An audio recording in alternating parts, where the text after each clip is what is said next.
Megan, take it away. All right, guys, welcome. We're excited to share with you this topic that I think, as evidenced by all of you who are eagerly sitting here on this Wednesday afternoon, you're excited to learn about too. When we thought about what we really felt people would learn and have value from, it wasn't just protein that you see all over social media. We really felt it was important to help people understand the fiber aspect that's combined with protein that really helps your hormones feel they're optimized best.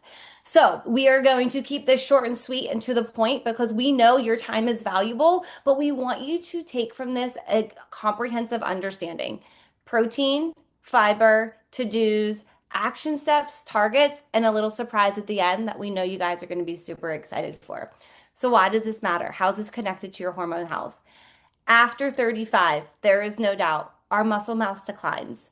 So when people have this common, like, oh, you hit 40 and everything changes, or I just gained weight, if you aren't changing what you are doing, you are going to see a decline in muscle mass, an increase in weight because your body's changing. Nothing's broken. That's actually what we know is going to happen with your body. So, how do we get around it? We change what we're doing, we change how we are supporting our bodies. With that, one of the things our muscles are made of protein. So, if we increase the amount of protein that we're eating, it's going to help us combat that decline in our muscle mass that is inevitably going to happen to every single one of us. But knowing this helps us manage that change. But protein alone isn't enough. We need the combination with fiber so that you can actually utilize the protein that you're consuming in your body. When we think about our hormones, there's so many different aspects of it, and it's so tightly related to our blood sugar and our insulin, as well as our mood. So, protein and fiber together, they're actually going to slow the digestion process. That's important because keeping your blood sugar balanced and stable prevents those crashes. Prevents having your, disruptive mood. It prevents the crash outs and it helps you feel your best. And I think we all want to feel our absolute best, but we've had instances where we're saying things are changing. I feel moody. I'm tired. I'm sluggish.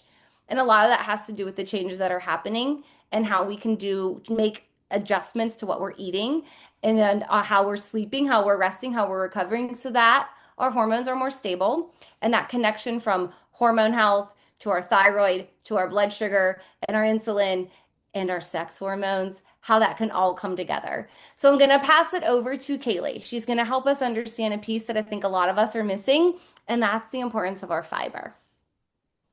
Okay, hi everyone. My name is Kaylee Calabrese, and I am a certified holistic health coach, also certified international practitioner of holistic medicine.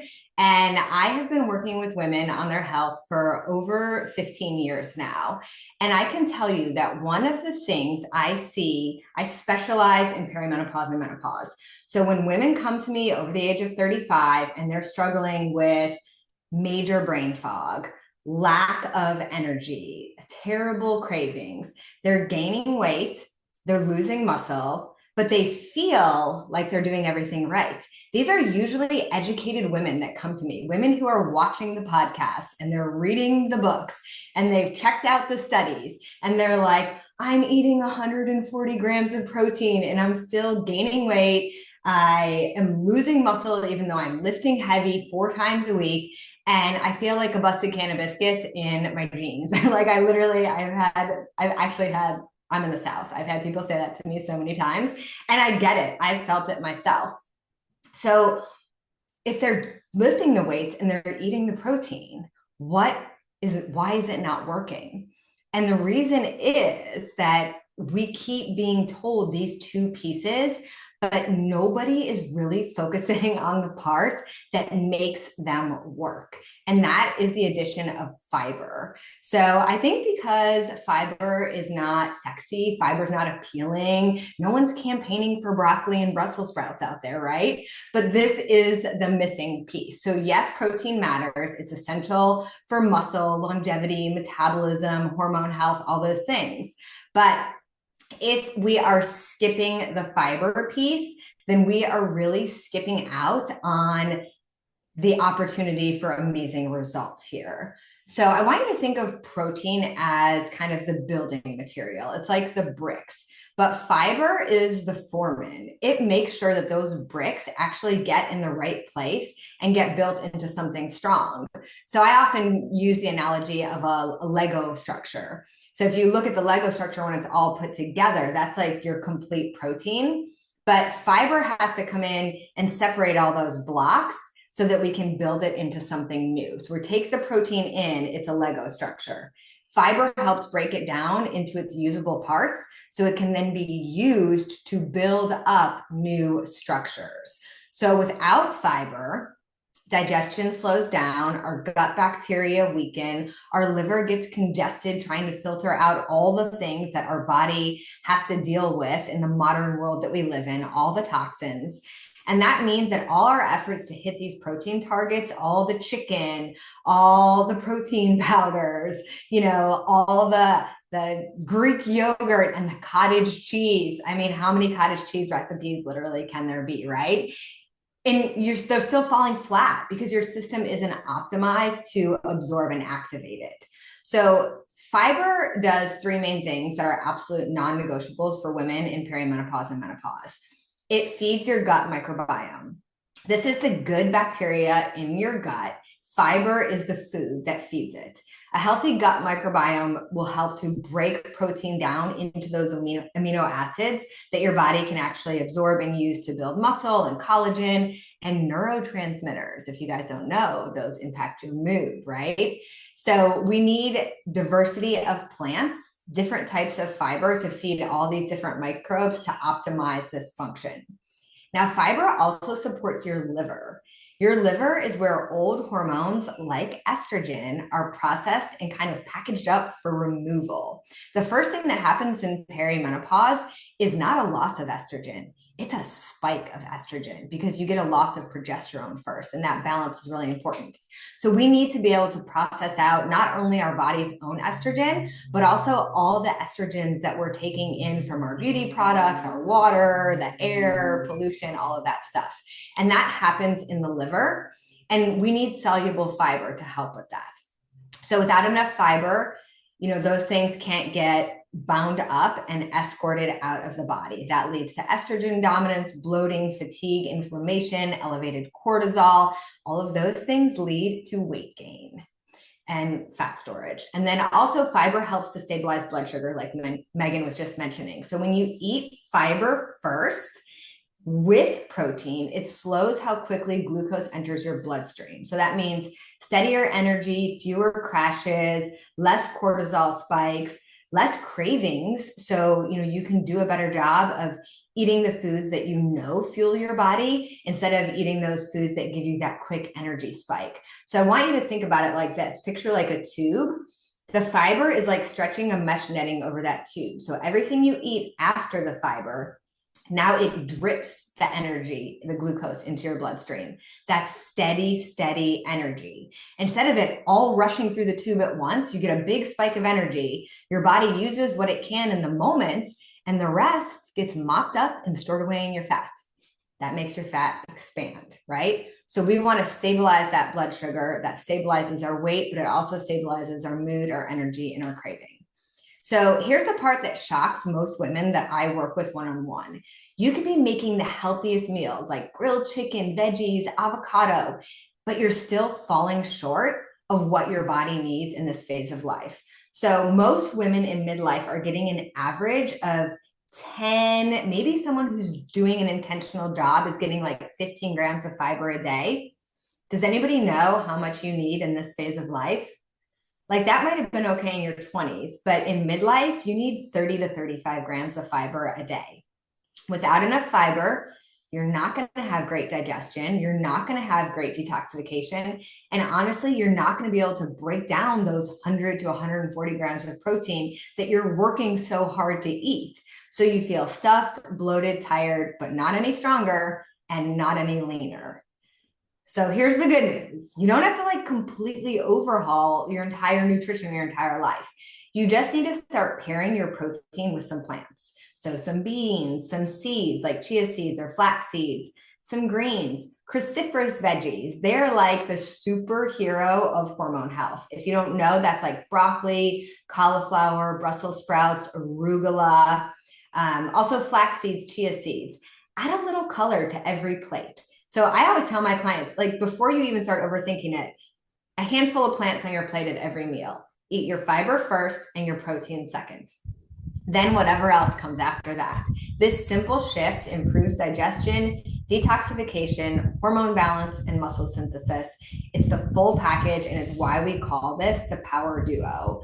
So if you've already got the protein piece down, I want you to start asking yourself, did I give my gut what it needs today to use this protein? Because that's the missing link.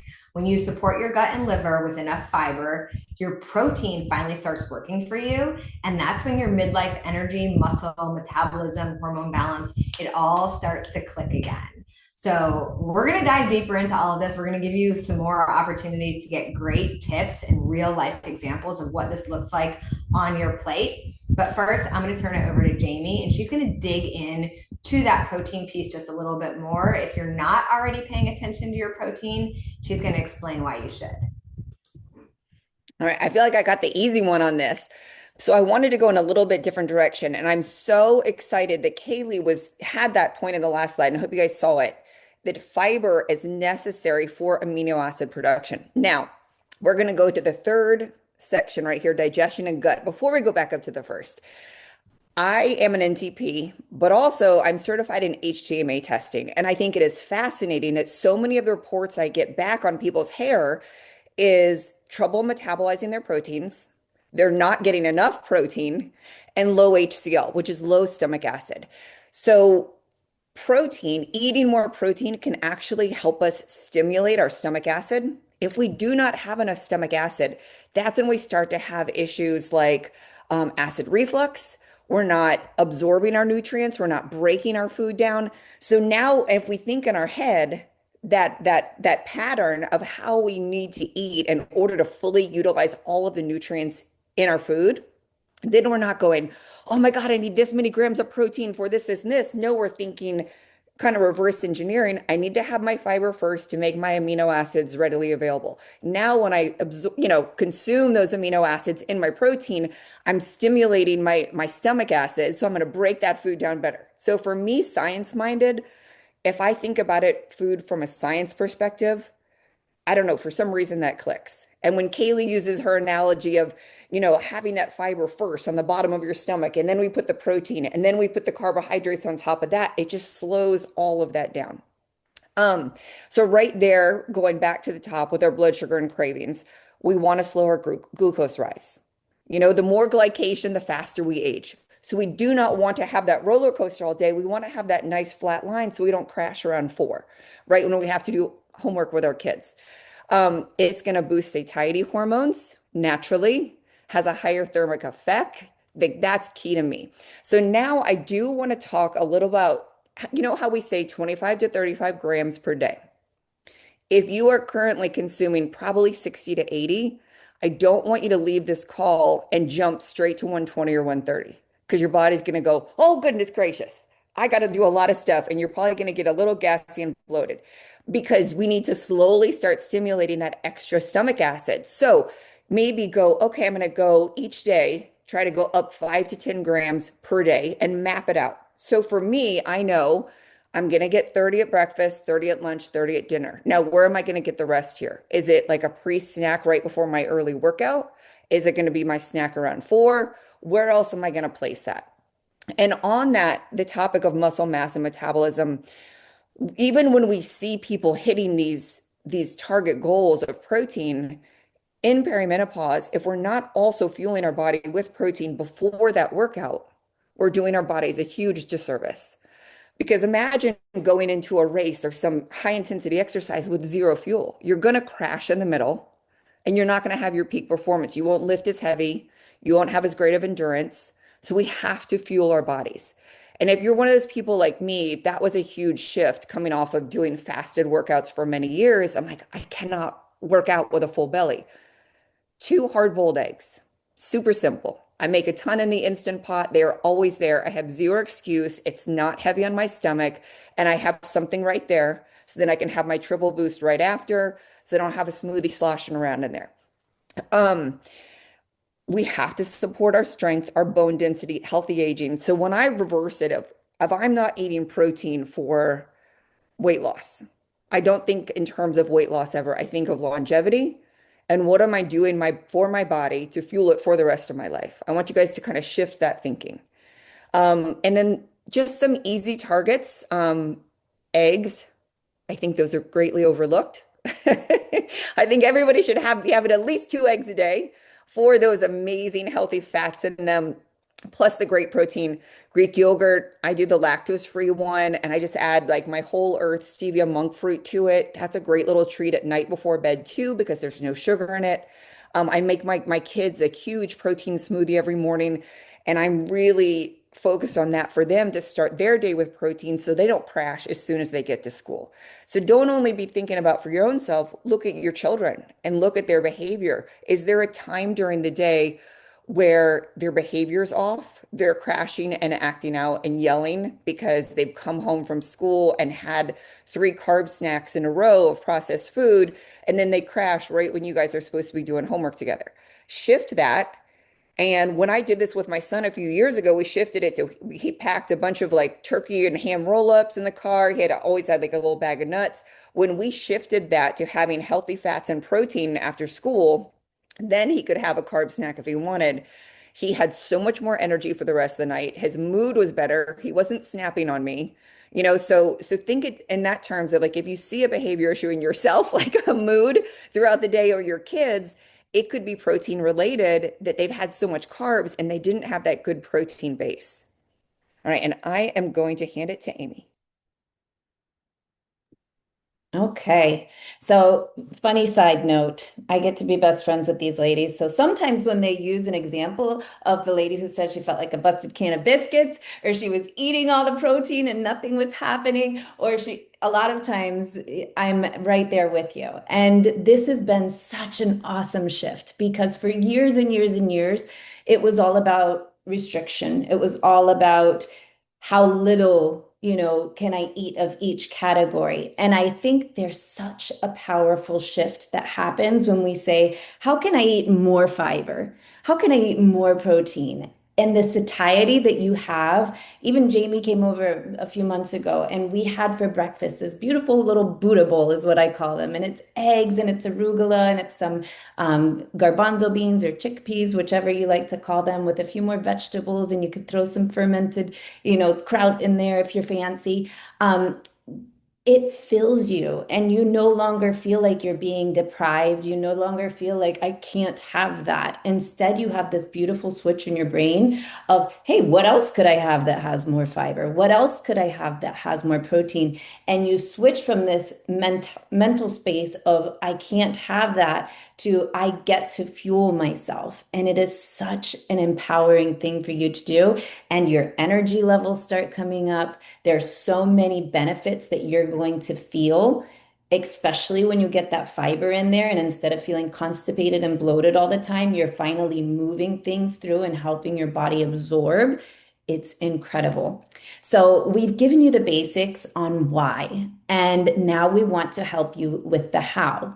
So you've probably gotten lots of information from different places, and you think about, okay, that would be a good thing for me to do, and then you never do it. Or is it just me? Okay, so what we're going to do is we have put together a free 5-day info group for you. And we're going to go in there and we're going to share more tips. We're going to share meal plans. We're going to share strategies. One of the strategies that I love to do is I'm a morning girl. I do my workouts in the morning. I get most of the stuff in the day. Like that's my most productive time. By the time the evening comes around, I'm an Uber, taxi mom. I have so many things going on. So when I started using the strategy of front loading my morning, my lunch, with all of the fiber and protein that I could get, it made dinner so much simpler because it wasn't that I was arriving to the tired part of the day where my resources as far as food may be limited and saying, oh my gosh, I'm still 20 grams short on my fiber. No, I've hit a lot of those goals in the morning. So that's one of the strategies and actual meal plans we'll be sharing with you in that group. And it's going to be just a really special place for you to connect with other women who are doing the same thing as you, right? Who are moving through these same life transitions. And like Megan said, we aren't broken. And so many times it feels like my body has betrayed me. What is going on? I always like to say it feels like in the beginning of the pregnancy where all of a sudden your body isn't your own anymore. And it's like, what is happening? Except there's no baby in there. This is just another shift in our hormones, but it's not anything wrong. And understanding how to move through this part in a way that's empowering, in a way that's really helping you become the best version of you. It's really, really special. So we want to invite you into this group. If you look here at the bottom, I made a tiny URL. It is a Facebook group. I just made this for especially those of you catching the recording. You have an easy thing that you can just type in. But we want to help you understand how to do this, how to actually implement this in your everyday life. We'll also be sharing some of our favorites. As lots of you know, we work with Hugh and Grace and absolutely love some of the products that they have. And Triple Boost is one of them. So we'll be sharing in there how we like to incorporate those and the ways that we've really made this simple for ourselves and the women that we get to work with, and how we can help you do that as well. Another really important thing, you see all the experts here. You're going to have access to ask your questions in this group over the next 5 days. We want to know what it is that you have challenges with. Obviously, if it's a full-blown medical issue, we're going to revert you back to your doctor. But there are a lot of just everyday things that we can help you with as far as understanding how to navigate this special season of life that you really get to focus on you. So thank you for joining us today. We are so happy to have had you here and to share this information with you. And we look forward to seeing you in the group. If for whatever reason you need the link again, if you forget it, whichever else, reach out to the person who invited you to this call and they'll be happy to share that link with you. The group is live already, so you can join today and we will officially kick off the 5 days, Monday through Friday of next week. Okay. Have a great day, everybody.